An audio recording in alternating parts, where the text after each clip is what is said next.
Hi, I'm Shannon Baxevanis with York Transco, the owner, operator, and developer of electric transmission facilities across New York State. And welcome to Transmission Talk. Today, I'm joined by two female engineers in support and celebration of International Women in Engineering Day, which is held on June 23rd, 2022. And we're taping this segment just a few days before and hope that you'll enjoy some of the content that we're about to share about how women can get into engineering and what maybe inspires women to proceed on this path. So please join me in welcoming two of York Transco's engineers, Lisa Kettle and Suzanne Moan. Thank you, ladies, for being here. Thanks, Shannon. Thanks, Shannon. So let's start by each of you telling us about your role within York Transco. Susie, would you mind going first? Sure. I am a project engineer for the Rock Tavern to Sugarloaf project, which is a 12-mile rebuild of an existing electric transmission line and an existing substation in Chester, New York. While supporting project management as well, my main focus is managing the engineering consultants and overseeing all the aspects of engineering on the project. And Lisa, same question. No problem. So I'm a senior project manager for the New York Energy Solution, and that's one of New York Transco's projects that's under construction. It's between Skodak and Pleasant Valley in upstate New York. My main focus within the team is transmission line installation and EPC contract administration.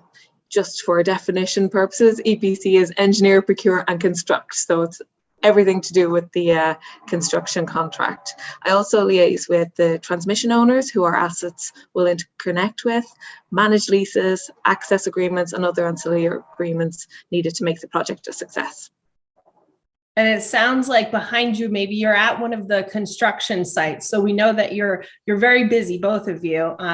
Thanks for giving us a little overview of your roles. So Lisa, first, I'm going to ask you this question. When did you decide you wanted to be an engineer, and how did you get there? What was the path that you took for schooling or internships, other activities? Yeah, no problem. So subconsciously, I must have always been headed down the path of engineering. When I was in high school, my preferred subject included physics, geography, and art. And then when I was 18, I needed to choose what I wanted to do when I grew up, which was a pretty daunting task.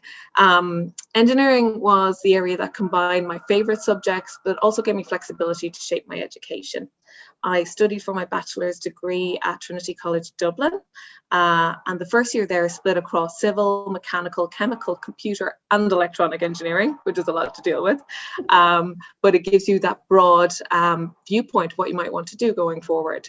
So I chose to continue with civil engineering, with specialties in geotechnical and road engineering. And that choice has led me to live and work in 5 different countries over the past 17 years and given me the flexibility to work in different industries and roles. Fantastic. Susie, same question. Why did you want to be an engineer? When did you get to that decision, and how did you get down this path? Yeah, I remember being back in high school as well, being interested in engineering. I was fortunate enough that my high school offered a program called Project Lead the Way, which is a nonprofit organization that helps develop STEM classes for elementary, middle, and high school. So I was able to take some of those early on, which was awesome. And then that led me to studying civil engineering in college.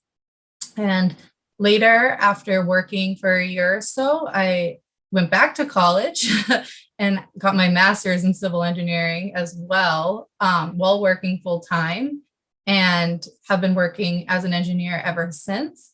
And most recently, in the past 2 years, I passed the test to become a licensed professional engineer as well. Congratulations to both of you. Those are big achievements and not an easy path to take, but obviously very rewarding. So we're going to stay on that topic.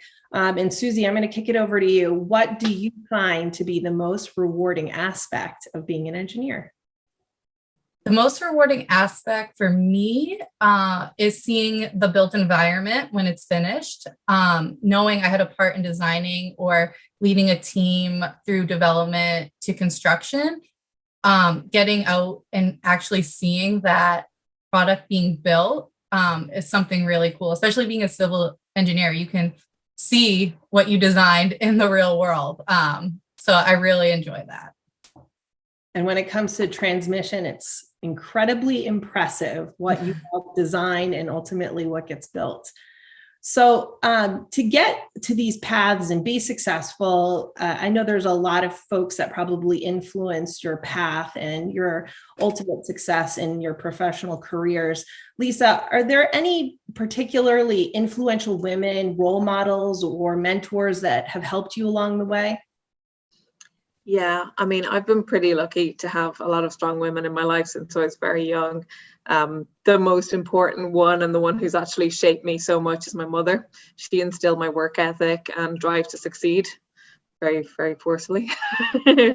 Throughout my childhood, there were teachers who encouraged my interests and nurtured them. And then as I went into my career, I've had a number of female role models who demonstrated what it's like to be a decisive leader. They were respected and they gave respect to others. They didn't stifle others' progress. And most importantly, they trusted me. That was really empowering.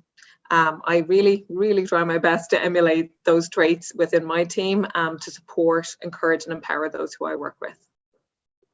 That's fantastic. And having worked with you, I benefit from all of those things you just described. So obviously, engineering is typically a field dominated by men, but the women in the field, it's growing all the time. But I think it's around less than 15% of engineers worldwide are women. So congratulations to the two of you. You are breaking that ceiling. What advice would you have for other women to get interested in the field, particularly young women that maybe are looking for a career path or educational opportunity, or even to diversify experience in the job field? What sort of advice would you give? Maybe Lisa, you could kick us off. No problem. So engineering is one of the broadest fields a person can enter, particularly if you have an interest in how things work and making the world a better place. My advice would be to peel away those layers of misconception that you need to be a math or a science whiz to succeed in the field. I definitely am not. So what you really need is a good work ethic and a desire to make change happen. There are so many ways to enter the field beyond the usual college or university programs. So I'd say look for apprenticeships that will train you while you earn, or study graduate programs where companies will sponsor your education. Even joining the armed forces creates opportunities to enter the field. The programs will train your brain to think logically, but also have empathy for the world around you. And people who have engineering skills are hot commodities in the market, not only the world of construction, but an industry, but also in banking, stock markets, teaching, and in the legal profession as well. No, absolutely. Susie, anything you could add to that response? Yeah, that was great advice, Lisa. I would just add to be self-confident in who you are and your ideas, and don't be afraid to ask questions. Being an engineer is all about learning something new every day. Well, we're lucky to have you on the New York Transco team, both of you. You're fantastic coworkers and brilliant engineers, and really appreciate you sharing some of your thoughts and tips and great advice and stories with us today. So thank you for being with us on a transmission talk, and we hope we've inspired a few more female engineers to enter the field. Thank you, ladies. Thank you. Thank you.